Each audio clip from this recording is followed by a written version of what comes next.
महाप्रभु वल्लभाचार्य जी की जयंती वैशाख कृष्ण एकादशी के दिन मनाई जाती है। इस दिन को वरुथनी एकादशी भी कहा जाता है।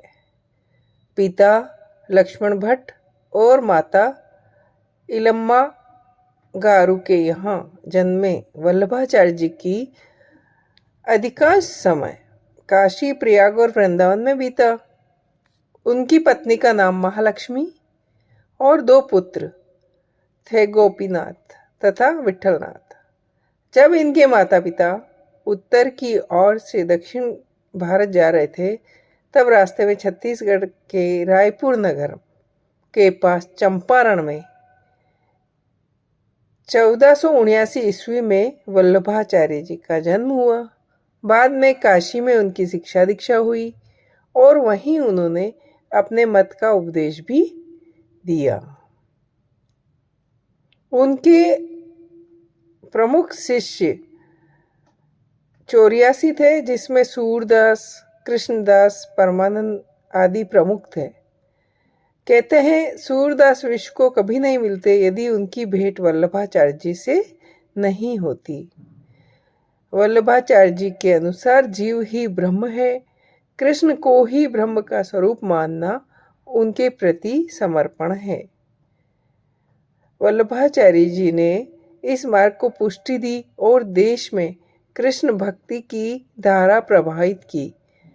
वल्लभाचार्य जी के अनुसार 3 ही तत्व है, ब्रह्म, ब्रह्मांड और आत्मा, अर्थात ईश्वर, जगत और जीव। उक्त तीनों तत्वों को केंद्र में रखकर ही उन्होंने जीव और जगत के प्रकार बताए, इनके संबंधों का खुलासा किया। महाप्रभु जी की 84 बैठकें हैं। श्री वल्लभाचार्य जी ने अपनी यात्राओं में श्रीमद् भागवत का प्रवचन किया और जिन स्थानों पर उन्होंने विशेष महात्म्य बताया, वहाँ उनकी बैठकें बनी हुई है, जो आचार्य महाप्रभु जी की बैठकें कहलाती है।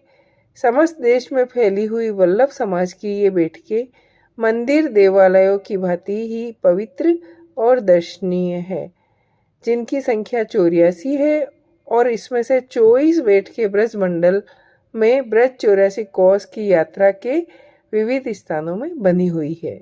जय हो।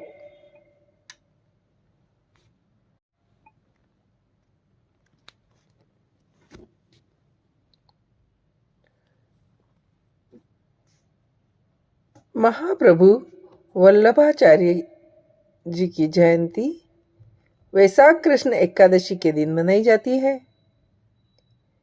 इस दिन को वरुथनी एकादशी भी कहा जाता है। पिता लक्ष्मण भट्ट और माता इलम्मा गारू के यहाँ जन्मे वल्लभाचार्य जी की अधिकांश समय